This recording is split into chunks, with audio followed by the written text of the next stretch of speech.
Hey everyone, welcome back. I'm about to introduce to you my new friend Azuleia. Azuleia is a wife and a mother, and the things that she has to say is so incredibly important, and I hope that you stick around to the end to hear everything. As always, thank you again for subscribing, hitting the follow button, and even liking this or commenting. I really appreciate you all for sticking around and being here on this journey with me. It literally means the world. And let's get into it. Would you be comfortable saying how tall you are and what size you wear?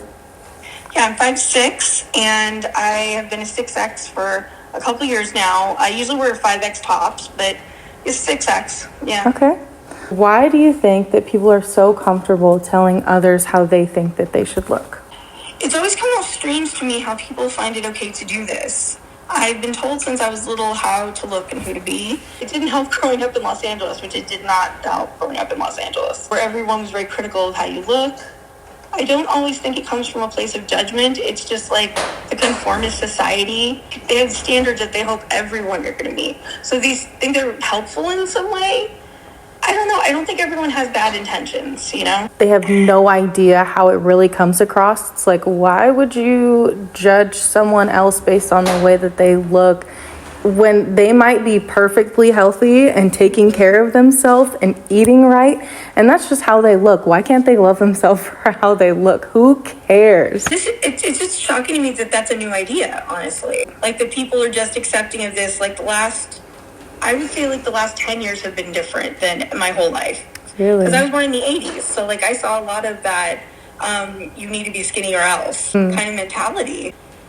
It's kind of like giving a prescription to someone and you're not a doctor and you don't know this person. Like, what are you even talking about? Like, That's so accurate. If someone would say that to me now, which no one talks to me like that now, I don't let them. That's great. It's like, how dare you? What do you struggle with whenever it comes to loving yourself and your body? For a long time, it was hard to even accept that my body was like a good thing. I was so brainwashed when I was younger that my worth was nothing because my size was large. It's a really twisted way to think growing up. It took me years to unlearn this and reparent myself in a loving way. Like, even starting there, it's just like, society is sick. It's not necessarily the individuals that are sick. I don't know. I've really changed my mental health since moving from LA. The thing is, I never thought my body was wrong in the first place. It was a belief I held deep inside me at some points, but the love was always deep down. I just had to get rid of the self-destructive, mental programming to see it. You need to be able to dismantle what's happening in your brain to actually see, oh, love has always been there. Loving yourself is being alive every day. Just choosing to get up in the morning. I feel like it's a privilege that I even get to do that because there were days that I couldn't get out of bed. I couldn't see light. There was no light at the end of the tunnel. And I know how dark and horrible that gets. And one day something sparks and you're just like, no, I'm going to choose joy. I'm going to choose love. I'm going to look in the mirror and see everything that I've ever wanted to see. In your opinion, what are the biggest challenges faced by those who are plus size in a society that often promotes a narrow ideal of beauty? I think the hardest part is that we're steeped in this culture from the moment we're born. Beauty standards change from place to place, yes. But the stigma is always the same. If you're fat, you're less than. If you're fat, you're unhealthy. If you're fat, you drag on society. All of it's horribly incorrect, as any normal person should understand. It all turns into a fat person's problem or a bigger person's problem. And then we have to take our own time and energy to overcome this. So it's basically like taking a younger child who is a bigger kid and giving them, hey, you're always going to have this hurdle to get over. Get over it every year of your life. Every day of your life, get over this hurdle. And whether the hurdle is, I know I'm going to choose to love myself. No, I'm choosing goodness. I'm choosing me. That's one. And the other side is, I have to stand up to everybody else's judgments. I have to get over this hurdle. How am I going to do it?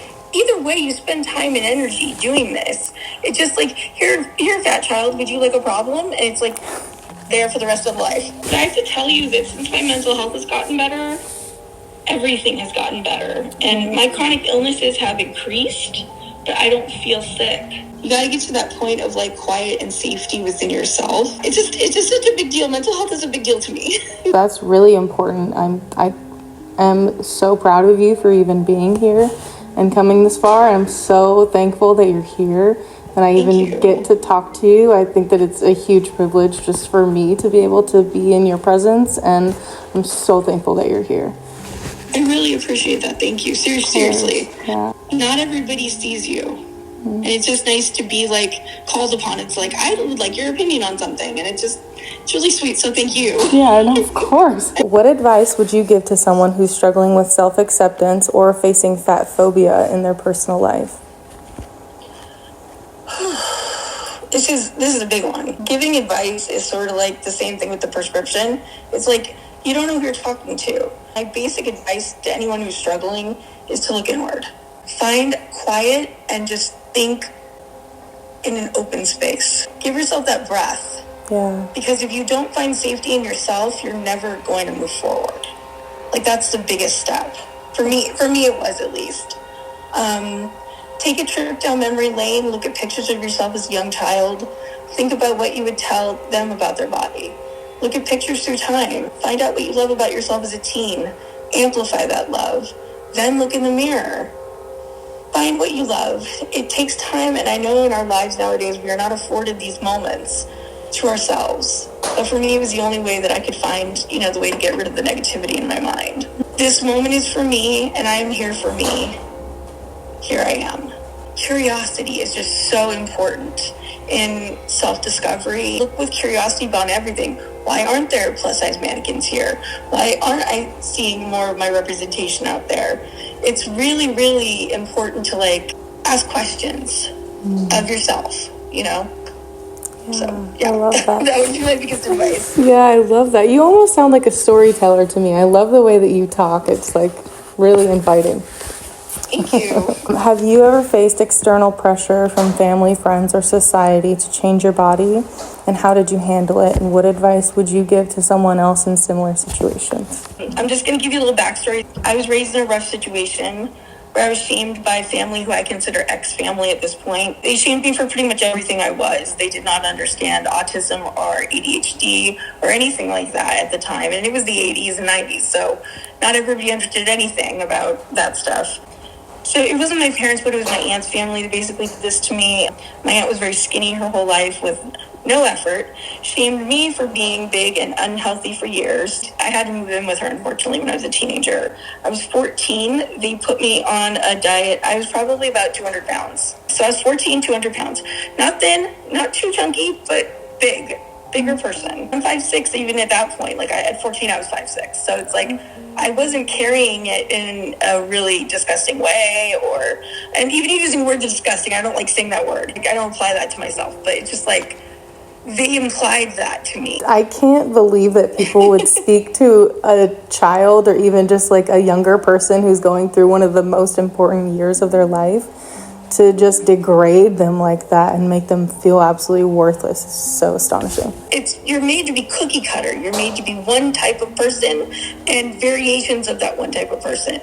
If you're not skinny, you're nothing. And I felt very, very invisible for years, which backed up what my aunt was doing. And so when I was 14, I moved in and dropped 50 pounds.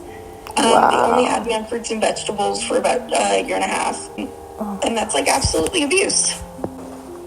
Oh my God, that gave me chills. I also put, I also put it on the society around me in Los Angeles in that type of mindset where everyone is performing. Everyone is performing. It's just wrong. It's just wrong. I had to unlearn almost everything society and my family, my ex-family, had put on me about my body. I stripped it away like layers of clothing until I got down to skin. I took a long look in the mirror and saw how beautiful I was. To unlearn that stuff, you really need to give yourself time and patience and learning to love your body.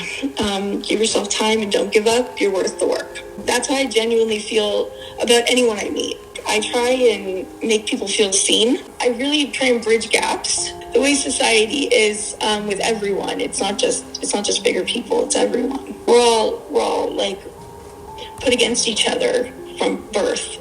I have a 17-year-old. My aunt did it to my kid too. My kid was raised with my aunt around, and I still wasn't out of LA, and I wasn't out of her influence. And my kid told me some things as he got older. And my son is trans. So he was raised as a little girl and treated like a little girl. And she did the same things to him. Oh, God. And that was, I felt like a failure of a parent, that I let that influence be on him. Wow. But yeah, she used to take us to like frozen yogurt. Not only would she take us to frozen yogurt instead of ice cream, but she would comment on our toppings. Are we people, or like, are we little pawns for you? Yeah. You know? Yeah, that's... So anyway, yeah, I've had a really big experience with what you're talking about. So when you said interview, I was like, okay, someone might get it. Yes, so, I see you. Yeah, I appreciate that, really. Of course, absolutely. What does the word healthy mean to you, and what are some common misconceptions about plus-size people and the word health? Okay, health is not just mental, it's not physical, it's not spiritual, it's all three. Common misconceptions about mental health are a huge part of this entire issue. For example, I'm chronically ill with several major issues, but I feel healthier now than I ever have in my entire life, like seriously, because I have that space to go to doctors, to go to practitioners, to go to people that I feel safe and that my body is taken care of. And losing weight, when I was at my illest, I lost 100 pounds, gained it back. Not that I wanted to gain it back, but not that I didn't want to gain it back either. I was too skinny. It scared the hell out of me. And losing weight has nothing to do with health. And I just wish more people understood that. Like, I've known several of my friends, they said at their skinniest, they felt the worst. So, what are we doing here? Yeah. We're not mannequin shaped, we're human shaped. And that's why I want to change mannequins. Yes.